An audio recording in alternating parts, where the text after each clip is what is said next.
I'm sick of seeing asinine, ignorant posts like this, trying to imply that the poor innocent men are suffering so much doing all the hard labor even though no one's forcing them to work in these dangerous jobs, even though they abuse women who show interest in joining these kind of jobs, and make it impossible for women to even access it. And let's face it, if these jobs were dominated by women, we would have found a safer and faster way to get it done decades ago. Let's get into how the gender pay gap really works and why videos like these are BS. A lot of people want you to think the gender pay gap is a myth because according to them, if women really are quote-unquote cheaper, then employers would only want to hire women, when in reality, the gender pay gap doesn't work that way. Here's an audio clip from Summer Tothill, explaining how it really works.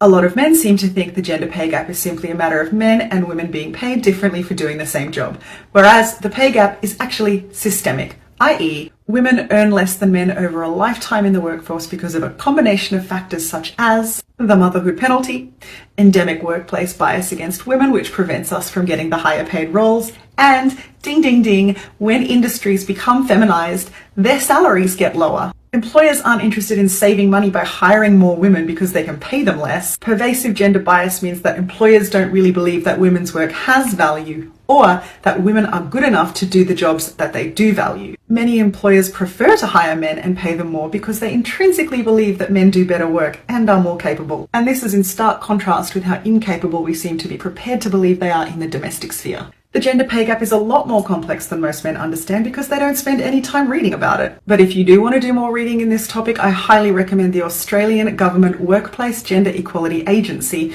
because unlike the men in my comments, they make a study of this subject every day and they do actually know what they're talking about. Another aspect of the gender pay gap that's not commonly known is gender flight, similar to male flight. Here's someone who explains it better. You know what I think about often is the phenomenon called gender flight. Gender flight is the same phenomenon, but women and jobs and hobbies and basically anything we do, as we encroach into male spaces, men leave those spaces. Example to point to is nursing. Nursing used to be a male-dominated profession, and then women moved into the profession, men left the profession. Then subsequently, somehow we think of nurses as less than, and it's an easier job than doctors, and that's so definitely not true. Another example would be with STEM. Now we're seeing this with biology. Biology is now becoming 50% women and 50% men. Now biology is seen as the easiest of the STEM majors and men are moving to engineering. Now what we're seeing is the same thing happening in my own space, which is architecture. Today we're seeing that 50% of architects are men and 50% of architects are women. Now the path to licensure is what's gatekeeping women from being equal to men. As women move into male-dominated professions, men move out of them. Subsequently, those professions start to get paid less as women become those professions.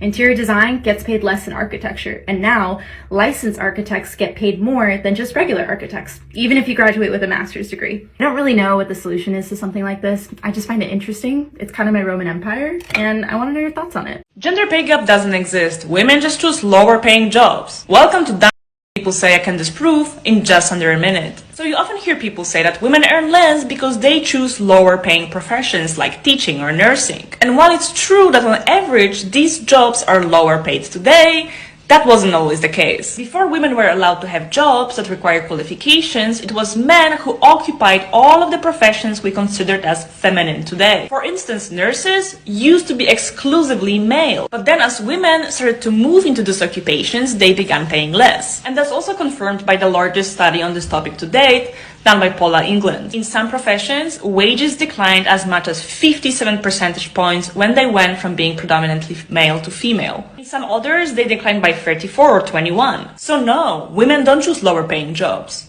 Jobs become lower paid when women take over a previously male-dominated field. Male privilege also creates a pay gap between male and female workers. There's a misconception that businesses are hiring women just to tick a diversity box, that unqualified women are getting employed simply because they're women, and turning them away will make those businesses look sexist, which isn't the case.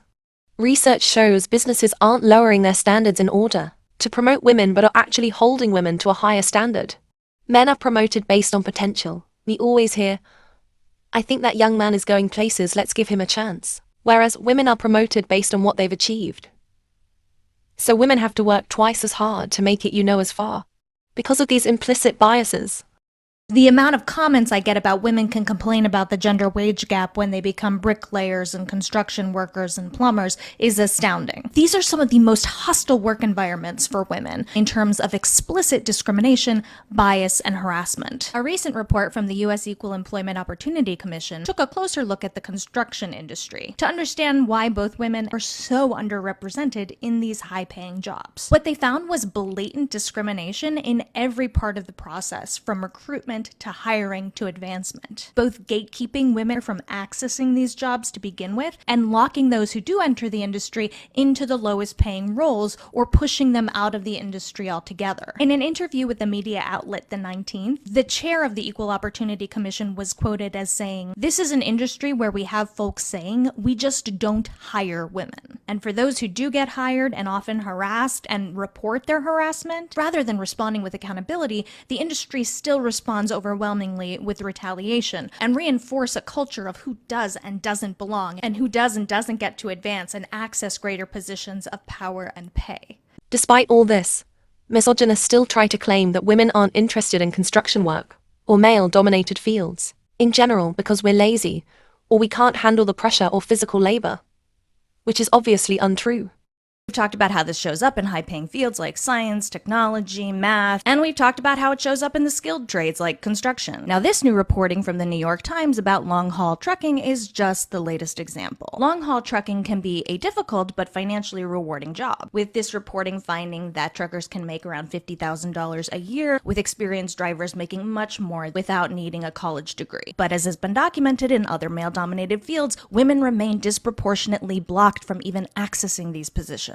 This story specifically is about women who have filed a discrimination complaint against a trucking company for its same-sex training policy. Same-sex training policies that require female job candidates to only be trained by other females have been ruled unlawful, but many companies still practice these policies to avoid claims of sexual harassment, as trainers often spend many days or weeks alone with trainees on the road, often sleeping in the same cab. So because of a history of abuse and harassment perpetrated by men on women, these companies will not sufficiently train and then hire women because they don't already employ enough women to train them, perpetuating the cycle of not hiring women, keeping them out of the industry, and effectively making it impossible for them to increase their representation in these jobs, all the while complaining that there's a shortage of workers willing to even take these jobs, along with these gender pay gap deniers blaming women for their own underrepresentation. Did you know that on average, women still earn less than men for the same work?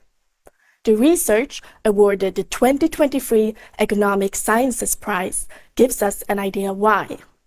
It's about women in the labor market, both in the past and today. Before the 1970s, most women were only expected to work for a short time before getting married, so were often not as well educated as men. This changed at the end of the 1960s, and an important factor was the introduction of birth control pills. Expectations changed. Women got married later and became better educated than previous generations. Today, the wage gap between men and women is often small early in their careers, but when a woman has her first child, that trend is broken. At this point, women often take on more responsibility for childcare, and so their careers do not advance as quickly as men's. A way we can battle the gender pay gap is to help support other women. The way Jessica Chastain helped Octavia Spencer get equal pay.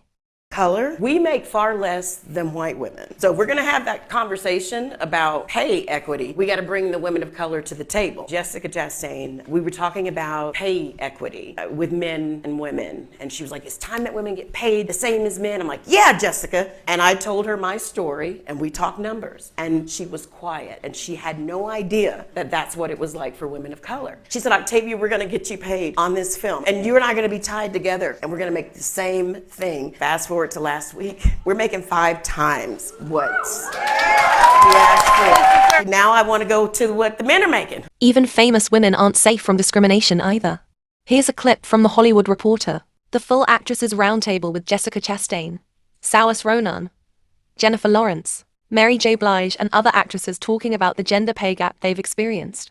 I win my second Academy Award, and the next, couple movies later, I get offered a movie, but the male hadn't had any kind of critical success, but had been in a movie where he was hot. and he got offered $10 million, and I got offered $500,000. What? Yeah. This is after 2 Academy Awards. Yes. What are you talking about? That's I the believe truth. it. I believe The it. truth. So I said no, and then they went and found a newcomer who did it for $50,000. And so they made a savings of $450 to put, probably to give the guy his bonuses. I've never had pay parity in Bollywood. I've done 60-something movies, I think, but I've never got paid the same amount as my male co-actor. I would get paid about 10% of my male co-actor. It's large, substantially large. When I first did Citadel, it was the first time in my career that I had pay parity with my male co-actor. The first time in 22 years. In terms of wage equality, I don't understand if you're at a very successful agency and they know what everyone's making on the film, how an agent is okay with you making a third of your co-star's salary.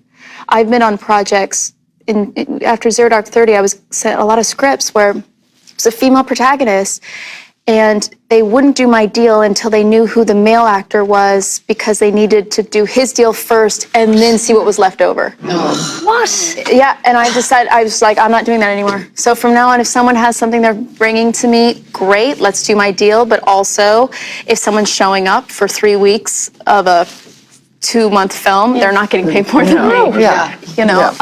It's something that I feel like before I used to trust the industry to but be protected. Exactly. But I think we've just come to realize we have to be more proactive.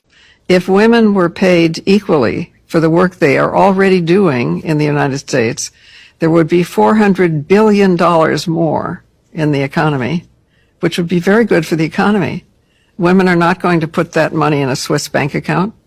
They're going to spend it and nourish the economy. It's staggering how much inequality there is, and also inspiring how much the equalization of pay and work would benefit us all. Allergic to scams. Seriously, this is not new. It's been disproven. It's a joke. It's a scam. It's not real. I'm out.